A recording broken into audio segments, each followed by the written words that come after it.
do something, you know.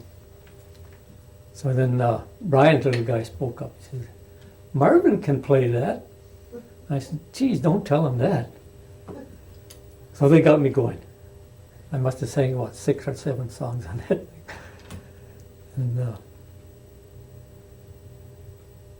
well, they got a kick out of that, you know. But, Can you sing one now? I don't know if I can sing today. But I used to sing Johnny Cash and Waylon Jennings and Willie Nelson. We done sock hops across the road here in the parish hall. You remember that, huh? You don't remember that? You must remember that. Gordon had a sock. He got me in a choir here. I didn't even belong to this church. He got me in a darn choir. I had to come down here and practice every week. And we sang in a choir, right? This is about you now. Yeah.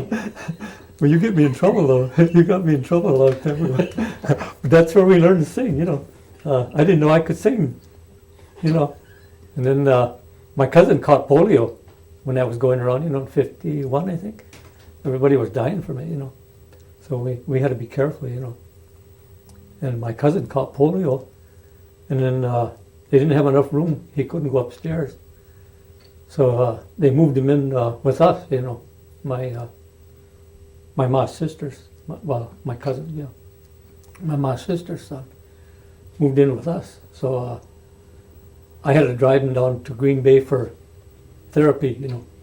And the doctor said, well, you got to find something to do, you know. So he said,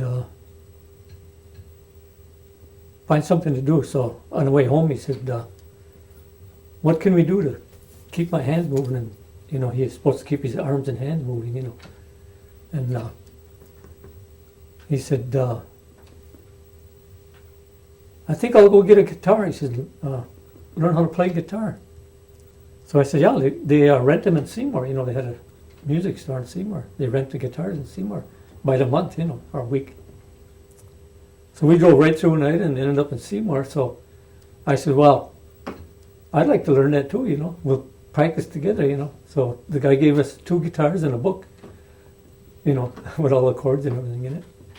So we went home and I sat at the end of the bed and we practiced. And by the time he was up walking with 2 canes, we were going down the street to Zepnik's, Donnie Zepnik's. And we started a band down there playing in his basement. Well, they called them garage rock in the old days, you know. They still do. Bunch of guys get together, you know, and start a band. So we started a little band. It was me and Willie Melcher and Donnie Zepnik and Sonny King.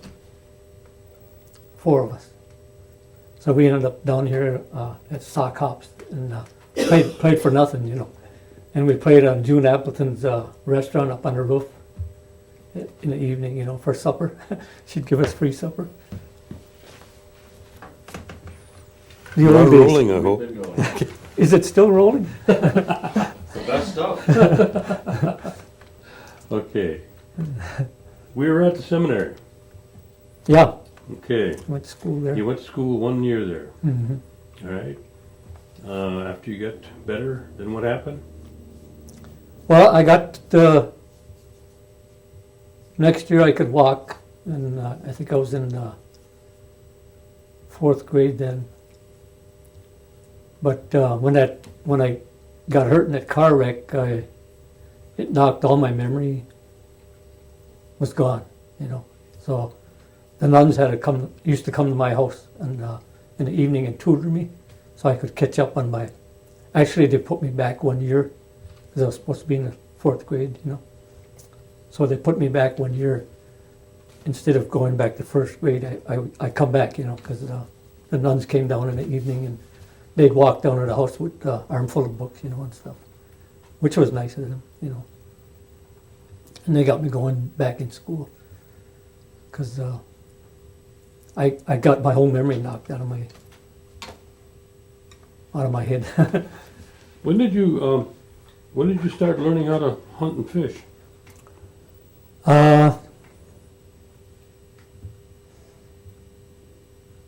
I think I was around 12 maybe. Well, 12 years old, yeah. Well, our neighbor guy had a single shot 22. You remember old Larhoven? Dutchman Larhoven? Henry Larhoven. He was our neighbor. Well, he was old and his wife was old, and we used to call him Grandpa and Grandma, you know. And we always went to their house, you know, and helped them with the chores and picked up eggs and milked their cow, you know, and helped them in the garden. And we picked dandelions for her so she made wine every spring. And he used to get us drunk when we were only 10 years old. Sample the wine, you know. But and he owned that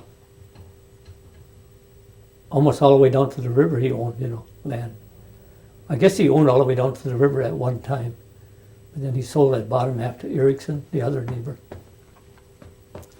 But he took me with him a couple of times down there, and he'd shoot a squirrel and he'd bring it home and then they'd cook it, you know, or he'd give it to us, shoot two and give us one, you know. So we had squirrel meat once in a while. And I think my mom got to liking it, and she'd say, "Go borrow Grandpa's 22 and get me a squirrel." So I had to go next door, and he'd give me about 5 shells, you know, and I'd go down the woods and come home with a squirrel or two, you know. And then, well, we started fishing. My mom got us started fishing. Oh, Mary Denny did, actually. She took us fishing. And then my mom started. We went down to the creek. We'd all walk all the way down to the creek. And Duck Creek down there. And we'd catch a mess of fish. And sometimes we took the frying pan along with some lard. And we'd fry them right on the riverbank, you know. And then other times we took them home, you know. But like I say, we look like a bunch of ducks, you know. My mom and all us kids would walk behind, you know. But, we all had, we used sewing thread for a fishing line and just a willow stick, you know. And we had regular fish hooks though, you know. And corks, I guess they had corks in bottles years ago. They didn't have the regular caps on them. So we used those for floaters. But Mary Denny got us fishing. Did you ever do any drying? Drying your fish? No, we never did. No? No. Yeah. I know that they did that. I think Mary Denny did that. Yeah, she was, Yeah, she did that. She used to And dry what about- suckers. Yeah. What about pickling? Pickling, she did that too. Yeah. Did you and your mom do it? My mom never did that. No. How'd you like those? We usually ate up what we caught because, you know, we just catch enough to eat, you know, then Yeah. we'd go home. Mm-hmm. And then from the squirrels, then you went to rabbit and... Yeah, we had a neighbor move across the street there. I can't remember their names now, but he was about my age, and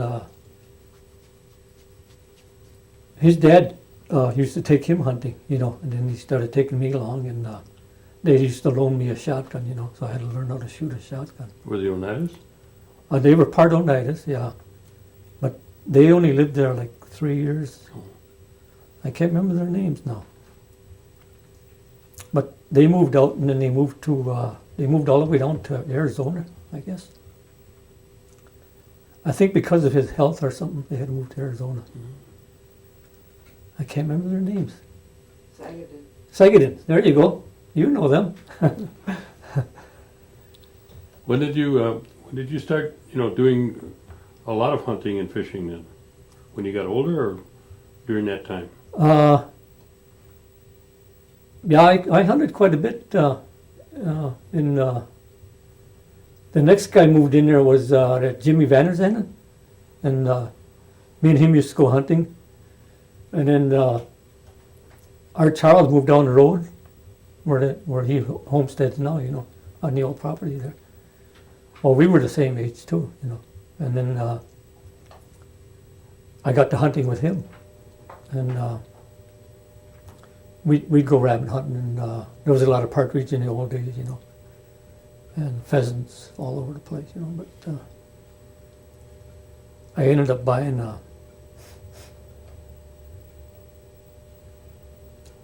I bought a single shot 12 gauge, and I bought a pistol from you one time, and my uncle took it away from me because he said I wasn't old enough to have a pistol. So I didn't have that very long. You remember that pistol I bought from you? Probably not. Well, it wasn't a pistol. It was a 22, but I cut the thing off, Mhm. the stock off, and I made a pistol out of it. And my uncle, Tony, Big Tony, you remember Big Tony? He weighed 400 pounds. He used to be the deputy sheriff of Oneida.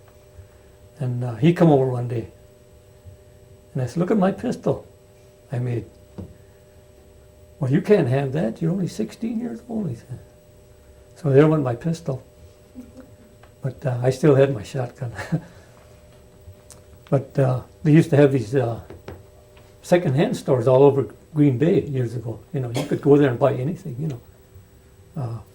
$8 for a shotgun, you know, or something like that, you know. So then I started hunting with Art Charles. And Jimmy, he moved to Green Bay. Jimmy Vanderzand, he moved to Green Bay. So then me and Art started hunting together, and we hunted, well, till, I guess till we were about 19 or something like that. Yeah, hunted together, yeah. Well, I think I was 20, 19 or 20. 19, I think. And everybody moved out of town. My mom and all them, the whole family moved out of town. And I said, I'm not going, you know. So I said, I'm not leaving Oneida, you know. So I was stubborn. I stayed here, and I didn't have a place to live. I slept in a culvert under the highway. I had a job at Larson's in the daytime, you know. So that was my money, you know. But I drank most of it up until my cousin got a hold of me, and she started putting my money in the bank. Which one? What's this name? Sandy Ninham. Well, we're kind of the same age, you know. And I met her one night at the party, and she says, "Where you living?" I says, "I'm sleeping in a culvert under the highway." "Well, you can't sleep there," she says. "I'm going to talk to my mom." So she went and talked to her mom, and next time I met her, she says, "We got a spare room, you're moving in with us. And I'm putting money in the bank for you." I said, "No, you ain't." As I need my drinking money. But she ended up putting money in the bank for me. And then, let's see, Well, how far did you go to school? You say you started at Seymour. yeah, I started high school in Seymour. I went freshman, and then I started the second year. And I must have went about 4 months into the second year. And it was too boring, so I left. And then I never did graduate high school, you know, but I did go to college. That was later on, though. Yeah, I was older then. Yeah. But what did you do after you left high school? Let's see. Seymour High.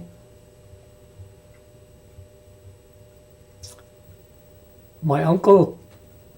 My first job I got was I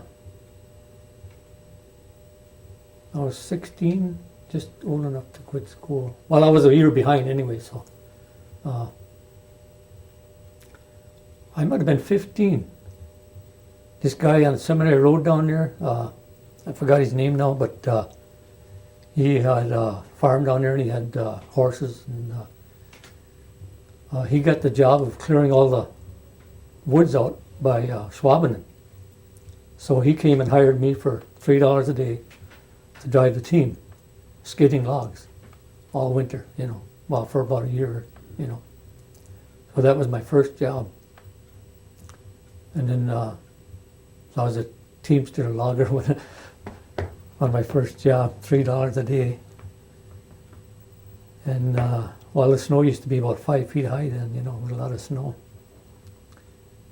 And I was raised a little guy then, you know. I was and he built me a ladder so I could put the harness on the horses, you know, the big work horses, you know. And I could barely lift it, you know. But and we cleared all them trees out of Schwabenen out there, but by the airport there. And then my second job, I got Big Tony was a foreman at Seymour Canning, so he got me a job there, and along with his sons were working there, you know. And, so we worked for Seymour Canning for a couple of years. He lied my age so I could get hired. He said I was old enough to work, but I wasn't. So, but I remember we had blisters all across our hands. Never missed a day though. And then I got a job with this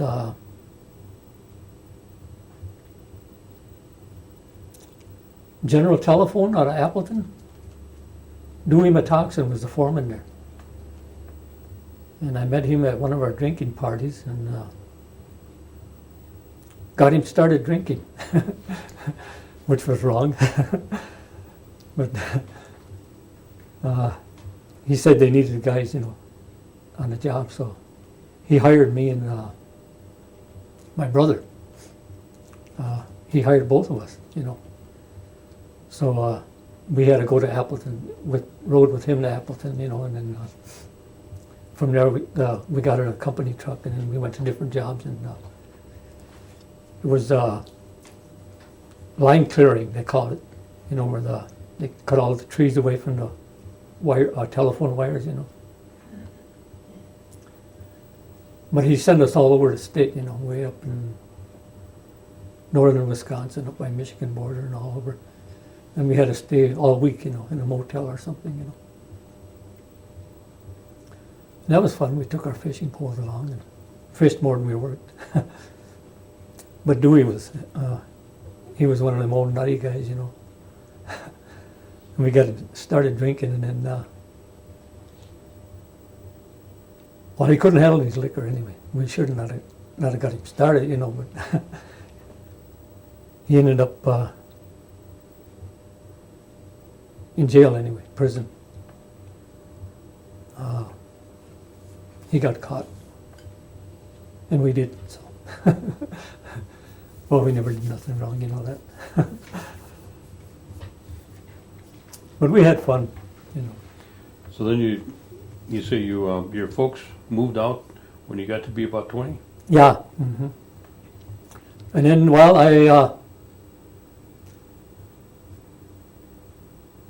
I went from there to Larson's Canning Company, and I started going out with that Reed girl, like girlfriend and boyfriend, you know. And her dad said, "Well, move in with us." You know, they lived down on Stagger Lane down there. They call it Stagger Lane, along the river there. So I moved in with them, and while I was there,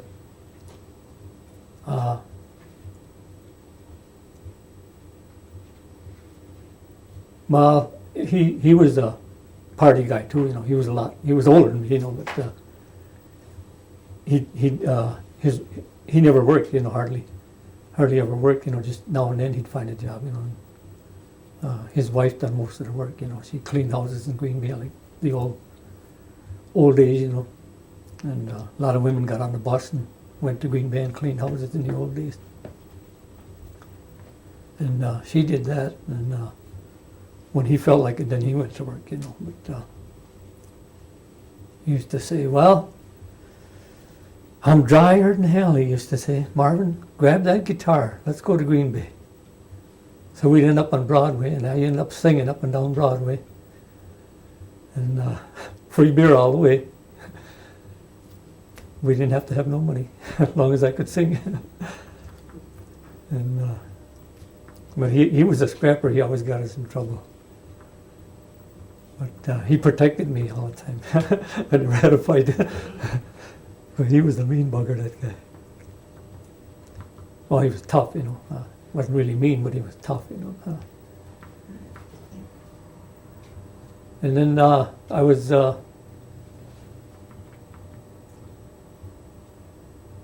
got a letter from my mom one day. And here was a letter from Kennedy. You're drafted, you know. So I had to go in the army then. But me and Art went in about the same time, you know. He got the letter too.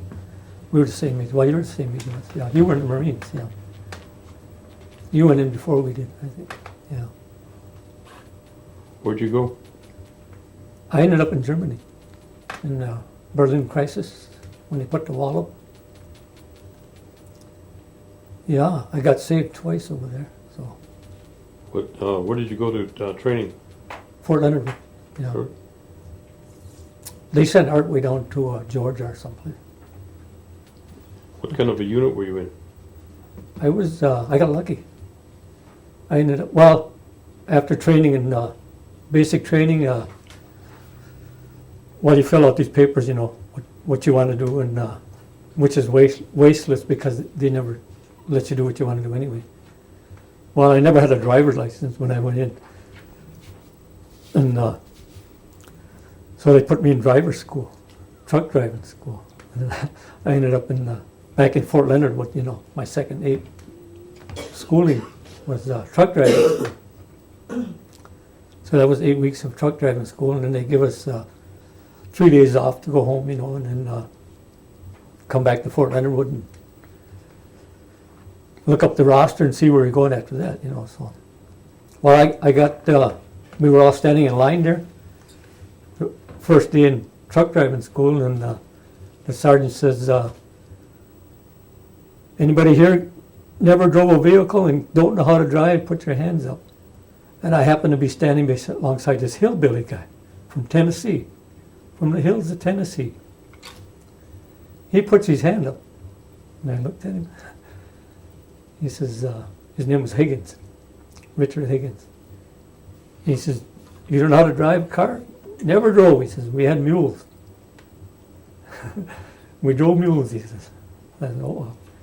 So he says, okay, Lucas, they call you by your last name. Lucas, your job, take this man. You got 1 week to show him how to drive. So I said, well, let's go with it. So me and him, for a week, I took him in the back, you know, and they had these Jeeps and trucks back there. So we went through the whole thing for a week, and I showed him how to drive, and he caught on, you know. When he broke my neck, but jerking that truck around, you know. And them standard shifts, you know, gotta let the clutch out. So anyways, that was weird because we went home and then we went back to check the roster where we thought, we were afraid we were gonna go to Vietnam, you know, dangerous place, you know. But so we were sitting there and the roster came out, and I told him, I said, go look, see where you're going. I don't want to look, he says. I know they're going to send me to Vietnam. He says, I know they are. I said, well, you don't know, you know. I said, I'll go look. So I went and looked my name up, and I came back and told him, I said, well, I'm going to Germany. But they were raising hell over there too, you know. But I said, go look. No, you go look for me, you know. I said, well, I'll go look then. So I went and looked his name up, and I came back. I said, you won't believe this. He said, what? I said, we're going to the same place, Mannheim, Germany. He says, wow, boy, good. He says, I don't have to find a new friend, you know. So we ended up traveling together all the way to Germany, and went to Fort Dix first, and they put us on a big boat. That's the only boat ride I ever hated. 10 days. Nothing but water. I never got seasick though, till on the way home. How long did you spend in Germany? 2 years. 2 years. Yeah. Driving truck? Drove a 5-ton ammo truck, yeah, missiles and rockets. And what was good about it, we were in headquarters. And intelligence, you know, we couldn't go up to the front lines, you know. So we had to drop our stuff off 5 miles from the front line, you know. And, well, we felt sorry for the guys up in the front line, you know, but, well, they were still getting hurt, you know, and everything. But, yeah, I had $1 million worth of missiles on that truck.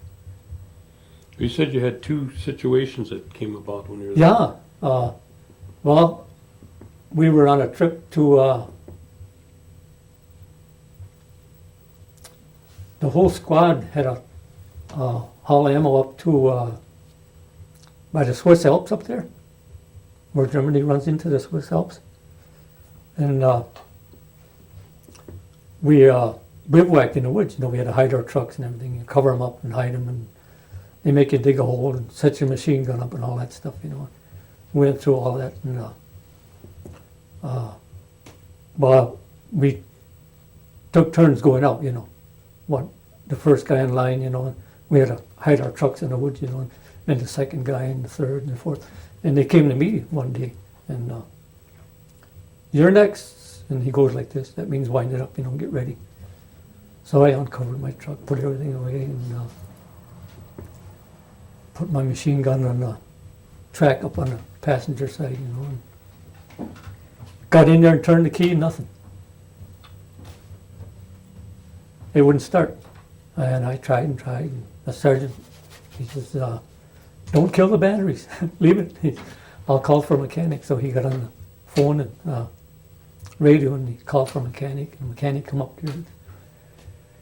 He looked at my truck, he said, he's not going no place, fuel pump is shot, and we don't have one with us, so he'll have to sit there till we get a fuel pump.